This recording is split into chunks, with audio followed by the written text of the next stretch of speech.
एक तो तेजाब में माधुरी के साथ बिल्कुल ही अलग था और राम लखन में बिल्कुल ही अलग तरह का। दोनों में बाप था मैं उसका।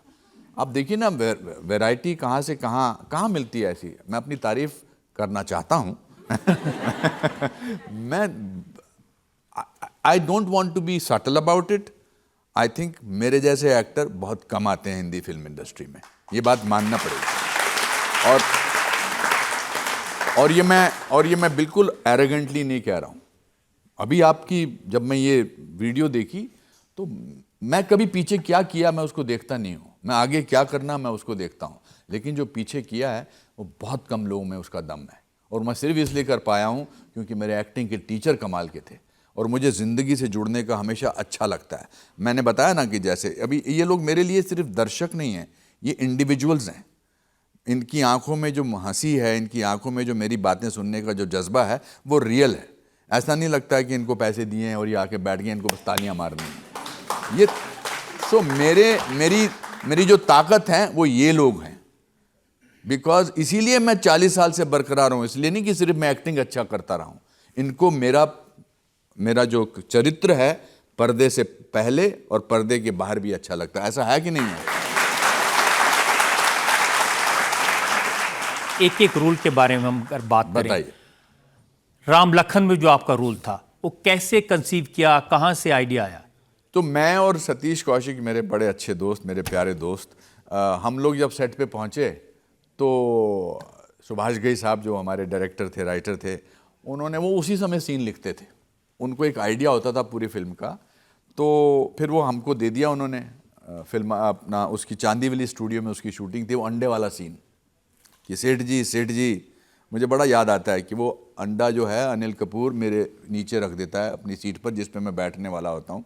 और तो वो सतीश ने इम्प्रोवाइज़ किया था कि मैं बोलूँगा सेठ जी और तू बोल देना, बैठ जाना और फिर बोल देना ससुरी के सेठ जी की जगह अंडा नहीं बोल सकता था क्या? मगर उसमें पूरे क्लाइमैक्स में बड़ा इंटरेस्टिंग एक किस्सा था। तो पूरी फिल्म में काशीराम जो थे, सतीश कौशिक जो थे, मेरे असिस्टेंट थे। तो मैं ऐसे बोलता था तो वो बड़े खुश होते थे। क्लाइमैक्स में सुभाष घई साहब ने सतीश कौशिक को मुझसे ज़्यादा डायलॉग दे दिए। ये दे दिए डायलॉग कि सुनो जी, 5 बातें मैं आपको बताना चाहता हूँ। वो सर जॉन को बोलते हैं, रज़ा मुराद साहब को, सतीश कौशिक। तो मेरा अंदर से थोड़ा हर्ट हुआ। मैंने कहा यार पूरी पिक्चर में मेरा इससे बड़ा रोल था और क्लाइमैक्स में इन्होंने इसको दे दिया ये। पर मैं ठीक है। सतीश कौशिक जब एक्शन हुआ, उन्होंने बोला स्टार्ट साउंड कैमरा एक्शन, तो मैंने देखा उनको बोलना था पहली बात तो ये है जी, दूसरी बात तो ये है जी, तीसरी बात तो ये है, चौथी बात है भाई, 5वीं बात ये है। सतीश कौशिक बड़ी आहिस्ता आहिस्ता बोल रहे थे। पहली बात तो ये है जी, दूसरी बात तो, मैंने कहा काशीराम आगे की बातें मैं बोलूंगा, तीसरी बात ये है, चौथी बात ये है, 5वीं बात ये है। सतीश कौशिक इतना हर्ट होके मुझे शॉट में देख रहा था और कह रहा था कि मैं तेरा खून कर दूंगा ऑलमोस्ट। और उसने सोचा कि सुभाष जी का ही बोलेंगे, नहीं वन मोर कर भाई, ये सारे डायलॉग सतीश के हैं। मगर सुभाष जी एंड में आए, ये तो तूने बड़ा अच्छा किया, तूने ये सारा सीन ले लिया इसके हाथ से। तो आई थिंक बहुत सारी इम्प्रोवाइजेशन, जैसे डेविड धवन साहब के साथ मैंने जितनी भी फिल्में की हैं, शोला और शबनम की है, हसीना मान जाएगी, बहुत जुड़वा की हैं, मैंने कमाल की फिल्में उनके साथ की हैं।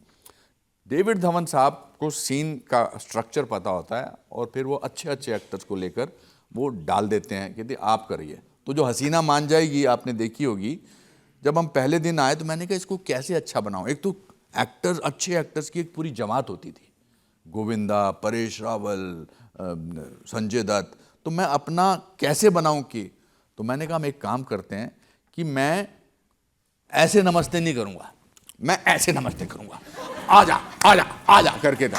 पता नहीं मैं कैसे करता था।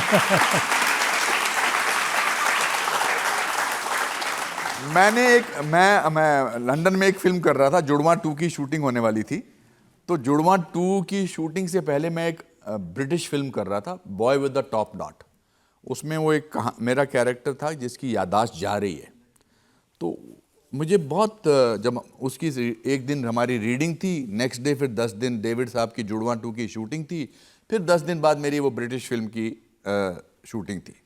तो रीडिंग जब हम कर रहे थे वो ब्रिटिश फिल्म की, boy with the top not की, तो जब रीडिंग ख़त्म हो गई तो मैंने, वो डायरेक्टर थी, उनसे मैंने पूछा, यंग डायरेक्टर थी स्टेफ़ी, मैंने कहा स्टेफ़ी सो अगर आपको ये कैरेक्टर किसी एक ऐसी विजुअल में बताना तो आप कैसे बताएंगे? तो उन्होंने कहा मिस्टर खेर, जैसे एक सूखा हुआ पत्ता होता है जो ऊपर पेड़ से गिर जाता है सूखा हुआ, उसको ये डर होता है कि कोई पाँव अगर उस पर पड़ गया तो वो कैसे करच करच करके उसकी आवाज़ आएगी।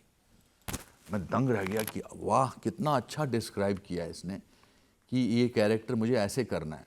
विजुअली इट्स फैंटास्टिक ना, एक पत्ता गिरा हुआ है उसको ये डर है। फिर मैं बाहर आया इसी ट्रांस में और मैंने डेविड धवन को फ़ोन लगाया उसी ट्रांस में। मैंने कहा डेविड कल क्या सीन है? अरे सीन क्या होता है, जो तू बोल देगा सीन है, उसमें क्या होता है, डायलॉग जो बोल देना बोल देंगे, कोई सीन भी नहीं होता। तो that is the confidence of the director in his actors. David साहब के साथ मैंने शोला और शबनम में काम किया, बहुत he is one of the finest directors that I have worked with and he is called the Manmohan Desai of this generation. 44 successful फिल्में बना चुके हैं, मेरे बड़े अच्छे दोस्त हैं। डेविड